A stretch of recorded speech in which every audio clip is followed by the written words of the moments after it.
तो hello everyone, कैसे हैं आप लोग। तो आज हम लोग बात करेंगे अबाउट एएमयू बीटेक। जी हाँ, आज हम लोग बात करने वाले हैं सर 15 डेज बचे हैं हमारे पास और किस तरीके से हम लोग काम करें अबाउट द एएमयू बीटेक। और जब हम एग्जाम सेंटर के अंदर बैठे, जो हमारे पास प्रेशर दिमाग में हो चुका है, जो कंफ्यूजन दिमाग में बन चुकी है, इनको हम भाई निकालें कैसे और उस कंफ्यूजन को कॉन्फिडेंस में कैसे तब्दील करें। आज हमें ये सीखना है इन 15 डेज के अंदर किस तरीके से किस पॉइंट पे हमें काम करना है और किन पॉइंट्स को हमें बिल्कुल दूर दूर तक फेंक देना है और किन पॉइंट्स को अपने अंदर बिठाल के अपने एग्जाम सेंटर तक लेके जाना है इन 15 डेज के अंदर। तो पहले हम लोग बात कर लें कि बच्चों घबराओ मत ही। जो तुमने अपने अंदर जो कॉन्फिडेंस डेवलप करा था 2025 में, जब 2026 के एग्जाम के लिए बैठ रहे थे कि भाई 25 से लेकर तुम 26 में आओगे, एक साल की जर्नी है सर, किस तरीके से हम लोग काम करें। दूसरी बात मैं उन बच्चों के लिए भी कहना चाहूँगा जिन लोगों ने इस बार बोर्ड दिया है, मीन्स जिन लोगों ने अभी 12th का बोर्ड दिया है, सर हमें तो टाइम ही नहीं मिला अपनी प्रिपरेशन कैसे कर सके। उन बच्चों के लिए ये वीडियो बहुत ही इंपॉर्टेंट है कि भाई 15 डेज के अंदर, क्योंकि तुम लोगों को ऑलरेडी पहले ही बहुत कम टाइम में बचा था, क्योंकि बोर्ड अभी होके चुके हैं और फिर हमारे सर पे एग्जाम आ गया एएमयू बीटेक 2026 के लिए। 15 डेज जो बचे हैं सर, इसके अंदर हम क्या अपने माइंड सेटअप को बनाएं, कैसे अपने गोल को अचीव करें और कैसे अपनी फिनिशिंग लाइन में पहुंच के और वहां अपना नाम एएमयू के अंदर लेकर आए और एएमयू के अंदर एडमिशन प्राप्त करें। इसके बारे में बच्चों में यहाँ पे हम बात करेंगे। तो पहले क्या क्या प्लानिंग हमें करनी है, क्या क्या मैंने स्टेप्स लिखे हैं और ये 15 डेज का प्लान है, कैसे हमें इस पर काम करना है, आओ समझते हैं स्टेप बाय स्टेप। चलो भाई, कुछ बातें ऐसी हैं जिनको हमें बिल्कुल इग्नोर करना पड़ेगा और कुछ बातें ऐसी हैं जिनको हमें बिल्कुल साथ में लेकर चलना पड़ेगा। और पहली बात की बात करते हैं। बच्चों जरा देखो, पहले अब जितना भी सिलेबस तुम्हारे पास बचा है, चाहे तुमने पढ़ा हो या ना पढ़ा हो, अब तुम्हें काम कैसे करना है ये सुनना मेरी बात को। जितना भी सिलेबस है दोबारा से नहीं करना है, सिर्फ तुम्हें क्या देखना है, एंटायर सिलेबस को चेक करना है इस सिलेबस क्या क्या है, एक संतुष्टि के लिए इतना काम करना। उसके बाद मुझे तुम्हें ये चेक करना है कि उन सिलेबस के अंदर जो हमने वेटेज लेकर आए थे, अब सर वेटेज की वीडियो कहाँ मिलेगी, ऑलरेडी इस चैनल में पड़ी है वेटेज की वीडियो, किस चैप्टर में बच्चों किस चैप्टर में कितने क्वेश्चन पूछे जा रहे हैं। अगर आपको फिर वो एनालाइज करना है, उसके बिहाफ पे इंपॉर्टेंट टॉपिक्स या इंपॉर्टेंट चैप्टर को पकड़ के उसको दबाइया पूरा रगड़ देना है, साबुन बुरश लेके पूरा रगड़ देना है, पूरा चमका देना है। किसको? उन टॉपिक्स को जो बड़े ही इंपॉर्टेंट हैं। अब सर कौन कौन से हैं बच्चों, ऑलरेडी वेटेज की वीडियो पड़ी है, आपकी केमिस्ट्री की भी है, मैथमेटिक्स की भी है और फिजिक्स की भी है। उसको देखना, जो इंपॉर्टेंट टॉपिक्स हैं उनके रिगार्डिंग बात करनी। अब बच्चों बात करें कि focus more on topic where you are weak. इतना दो काम करने के बाद फिर उन टॉपिक्स के बारे में काम करना जो तुम्हारे लिए बहुत वीक है। मान लो तुम बच्चों 11th का पोर्शन पढ़ रहे हो और 11th के पोर्शन में जो मैंने बच्चों को देखा है वो वेव हो गया, ऑसिलेशन हो गया, ये चैप्टर तुम्हारे लास्ट में आते हैं ना, तो तुम इन चैप्टर्स को बिल्कुल इग्नोर कर देते हो। भाई इग्नोर ना करना। अगर तुम्हारा काम हो चुका है, सिलेबस देख लिया है, इंपॉर्टेंट टॉपिक्स भी रिवाइज कर ली हैं, पूरा भैया उनको रगड़ दिया है, तो फिर काम करना जो तुम्हारे ऐसे टॉपिक्स हैं जो तुम्हारे वीक हैं उनको बिल्कुल स्ट्रांग बना लेना। जैसे मैं तुम्हें एग्जाम्पल दिया, मोस्ट ऑफ द बच्चों के ऑसिलेशन और वेव बड़ी दिक्कत करते हैं। और फिर बच्चों काम करना अपने अगर ये तुम्हें ना मिल पाए, ये तुम्हें ना आते हो, भाई इनके वीडियोस ऑलरेडी इसी चैनल पे पड़े हुए हैं, तो वो अच्छे से कर लेना मेरे बच्चों, है ना। चलो अभी सर अगली बात करते हैं। अब जरा देखो बच्चों, स्टडी को हमें कैसे करना है।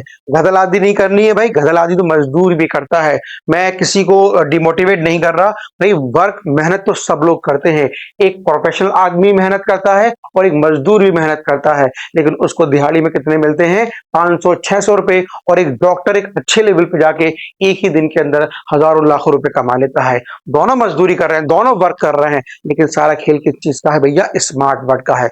तुम्हें इन 15 दिन के अंदर बिल्कुल स्मार्ट बनना है। सर स्मार्ट कहाँ है, हम तो वैसे ही हैं। अरे वैसे स्मार्ट की नहीं कह रहा हूँ, स्मार्ट स्ट्रेटजी दिमाग के अंदर बनानी है, उस पर काम करना है। अब जरा देखो, अब तुम भैया पूरा पूरा दिन 24 घंटों में से 12-15, 20 घंटे लेकर बैठ रहे हो। जितनी तुम्हारी कैपेसिटी है उतना ही पढ़ना, उतना ही पढ़ना। मैंने ये कहा था जो वीक टॉपिक्स हैं उन पे मेहनत करना है। अब ये ना हो कि भैया 10-12 चैप्टर हैं और पूरा लेके बैठ रहे हो, अब न करना एक वाले कुछ टॉपिक्स तुम्हारे वीक्स हैं, वेव के अंदर कुछ टॉपिक वीक्स हैं, उन पे मेहनत करना, ये देखते हुए कि प्रीवियस हमारे पास क्वेश्चन में कैसे काम करना है। पूरा का पूरा भैया तामझाम लेकर नहीं बैठना है, स्मार्ट वर्क पर काम करना है।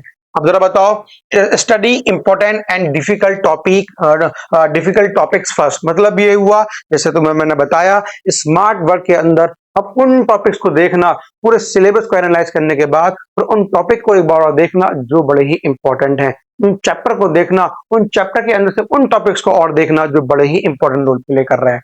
Then move on to easier topics, पहले भैया एक बार पढ़ लिए थे फिर दोबारा उसे लेके बैठ गए, जब दोबारा रिवीजन करने बैठ रहे हो इन 15 डेज के अंदर, पहले वर्क उन पे कर लेना जो तुम्हारे पास बच्चों जो तुम्हें डिफिकल्ट लगते हैं, तुम्हें टफ लगते हैं, फिर उन पे काम करना और उन पे काम करने के बाद फिर अपने कहाँ आ जाना जो हमारे पास इजी टॉपिक्स हमें लगते हैं। ठीक है, चलो भाई इतनी बात समझ में आ गई, कहानी को और मॉडिफाई करते हैं। चलो इसे अब सर ये क्या हुआ, जो भी हमने 15 दिन के अंदर जो पुराने नोट्स थे सर, पहले ही हमने बहुत सारे नोट्स बना लिए थे, अब क्यों नोट्स बनवा रहे हैं आप, तो भाई अब जो नोट्स बनेंगे ये 15 डेज वाले बनेंगे।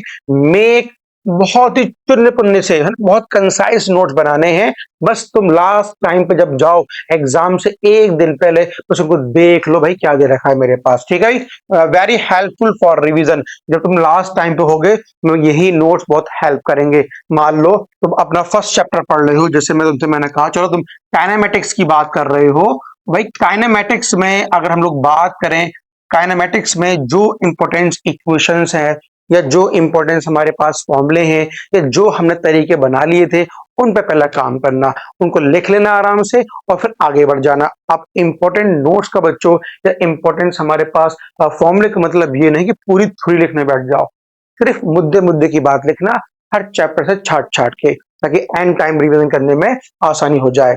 राइट फॉर्मूला, जैसे तुम नोट्स बनाओगे ये सारे फॉर्मूले को भी सेपरेट करके निकालना है हर चैप्टर्स के अंदर से। ठीक है, चलो भाई अगली कहानी पे आए।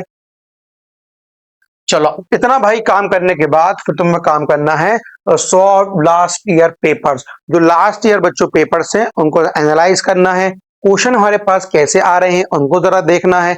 इतना देखने के बाद फिर उनकी प्रैक्टिस करनी है जो हमारे पास प्रीवियस ईयर पेपर होंगे। जो बच्चों क्वेश्चन का कॉन्सेप्ट है, जो क्वेश्चन का बेसिक है, वो क्या पूछ रहा है, किस टॉपिक की बात कर रहा है, तुम्हें उस पर काम करना है ना। अब फिर जो बच्चों दो जहां से तुम पढ़ रहे हो या जहां से तुमने अपनी कोचिंग करी है या इसी चैनल से करी है, जहां से भी करी हो, फिर वहां के जो तुम्हें मॉक टेस्ट मिले होंगे तो उनको भी एप्लीकेबल करना, लेकिन इतना सारा काम करने के बाद में। ठीक है सर, चलो भाई लास्ट पे आते हैं, देखो उसके अंदर अब जो बच्चों कुछ हमारे पास एक रिव्यू है जो डेली तुम्हें करना है, और फिर हम लोग बात करते हैं कि बच्चों की डाउट्स में ये भी थे कि सर मुझे CS चाहिए या AI चाहिए, सिविल चाहिए, उसके बिहाफ पे प्रीवियस ईयर्स के अंदर जो कट ऑफ चल रही है उसको भी जरा एक बार माइंड में देख लेते हैं, ताकि हमें पता लग जाए जिस ब्रांच की हम इच्छा करना चाहते हैं उस ब्रांच में भाई कितनी कट ऑफ जा रही है। ठीक है बच्चों, तो ज्यादा खुली से तो लास्ट में रिव्यू क्या करना है इन 15 डेज के अंदर, मॉर्निंग में, आफ्टरनून में, इवनिंग में, नाइट में, पूरे दिन को 4 भाग में काटने के बाद तुम्हें इनको सेपरेटली देखना है कि किस टाइम तुम्हें बच्चों क्या क्या करना है। अगर हम लोग बात करें मॉर्निंग की, तो बच्चों मॉर्निंग में तुम्हें स्टडी करने हैं न्यू टॉपिक्स, मतलब क्या हुआ, तुम अब डेली 15 दिन के अंदर तो मॉर्निंग में उन टॉपिक्स की बात करना जो तुम्हें डिफिकल्ट लगते हैं, जो तुमसे आते नहीं है। मैं फिर बोल रहा हूं, मैं टॉपिक्स बोल रहा हूं, पूरे पूरे भैया कट्टा भर के चैप्टर नहीं पकड़ने हैं, उन टॉपिक्स पे काम करना जो तुम्हें डराते हैं, जिन पे क्वेश्चन बनने की संभावना ज्यादा होती है, उन पे काम करने के बाद आफ्टरनून में जो मॉर्निंग में पढ़ा था उसको फिर अच्छे से रिवाइज कर लेना, और रिवाइज करने के बाद recall what you study, revise करने के बाद जो टॉपिक्स थे इवनिंग में एक उनको रिकॉल यहाँ पे करना है, देखना है उन टॉपिक्स को, फिर रिवाइज शाम में करना है, और जो हमने शॉर्ट नोट तुम बनाओगे उनको नाइट में सोने से पहले एक बार देखते हुए आराम से भैया पड़ी मार जाना, सो जाना। ठीक है बच्चों, तो ये तुम्हारे पास डेली का शेड्यूल रहेगा। तो मैं तुम्हें यहाँ पर दिखा दूं कि सर किस तरीके से जो हमारे पास कट ऑफ चल रही है उसके रिगार्डिंग सर हम लोग कैसे बात करें। चलो आओ इसे देखो। आप बच्चों जिन जिन ब्रांच में या जिन जिन कैटेगरी में तुम लोग लाई करते हो, या इंटरनल हो या एक्सटर्नल हो, उसके बिहाफ पे तुम चेक करो कि सर हमारे पास कट ऑफ क्या चल रही है ना। आप आराम से कट ऑफ को देखो और अपने आप को एनालाइज करो कि जिस ब्रांच की हम चाह रखते हैं उस ब्रांच में जाने के लिए हमें अपने आप को बच्चों कहाँ पे रखना है। मैंने बच्चों से हमेशा कहा था तुम 30 नंबर भी लेकर आ जाओगे तो तुम्हें एमयू बीटेक मिल जाएगा, एडमिशन मिल जाएगा। लेकिन ब्रांच कौन सी चाहिए भाई, ये तुम्हारे लिए टारगेट तुम्हें लेकर चलना है, ठीक है भाई। अपने ब्रांच के हिसाब से एक्सटर्नल और इंटरनल के कट ऑफ का जो मैंने एक एवरेज निकाला है, तुम बच्चों उसको आराम से देखो और एनालाइज करो तुम्हें क्या चाहिए। सर हमें तो सीई चाहिए, कंप्यूटर इंजीनियरिंग चाहिए, एआई चाहिए। भैया अगर टॉप पे जाना है तो टॉप जैसा तुम्हें काम भी करना पड़ेगा। बच्चे बोलते हैं सर कितने परसेंट हम लोग मेहनत कर लें। बच्चों मेहनत तो तुम्हें कितनी करनी है, हमेशा 100% ही करनी है। लेकिन जब एग्जाम सेंटर के अंदर बैठो वहां 100% जो मेहनत करके गए हो तुम्हें करके कितना आना है, सिर्फ 60% काम करके आना है। तो छोड़ दें, बिल्कुल छोड़ दो जो क्वेश्चन। अरे करने से पहले जब तुम किसी क्वेश्चन के पास पहुंचो, अगर तुम्हें लगे कि भाई ये बिल्कुल आउट ऑफ सिलेबस लग रहा है, आउट ऑफ माइंड जा रहा है, तो पूरा पढ़ने की भी आवश्यकता नहीं है, बिल्कुल ही छोड़ देना। मेरे भाई अगर तुम्हारे पास 33 क्वेश्चन तुम्हारे पास फिजिक्स से आ रहे हैं, उनमें से अगर तुमने 13 छोड़ भी दिए लेकिन 20 की एक्यूरेसी ऐसी रखना कि उसमें से एक भी गलत ना हो। ध्यान रखना मेरी बात को, तो 20 पकड़ लो, तुम्हारे 60% हो गया। हंसते खेलते एमी वाले तुम्हें खुद बुलाएंगे, भैया आके जरा एडमिशन ले लो, हम तुम्हारे घर पे आ जा रहे हैं, एडमिशन ले लो, एडमिशन ले लो। तो काम बच्चों हमें किस पे करना है, एक्यूरेसी पे काम करना हमारे लिए अशक्त जरूरी है। अगर एक्यूरेसी नहीं होगी, क्वेश्चन पढ़ोगे, गजलादी करोगे और लास्ट में फिर क्या होता है, आंसर नहीं आ पाता है और जबरदस्ती तुम टिक लगा के आओगे, एक्यूरेसी खराब, नंबर आने के चांस कम हो जाएंगे। इसलिए बच्चों एक्यूरेसी पे काम करना बहुत जरूरी है, ठीक है स्टूडेंट। फिर भी भैया मन में कोई ख्वाहिश हो सर ये चीज और पूछनी थी या ये चीज और दिमाग में से निकल गई है या कोई डर लग रहा है, तो भाई हम लोग आपके साथ हैं, आप कमेंट करिए, सब पूरी टीम लगी रहती है आपके कमेंट का रिप्लाई करने के लिए। तो घबराने वाली बात कोई नहीं है बच्चों, जो भी डाउट हो आप पूछिएगा, कोई समस्या हो तो आप पूछिएगा, ठीक है स्टूडेंट्स। आई होप ये पूरी बात बच्चों आप लोगों के समझ में अच्छी तरीके से आ गई होंगी, ठीक है स्टूडेंट। Thank you.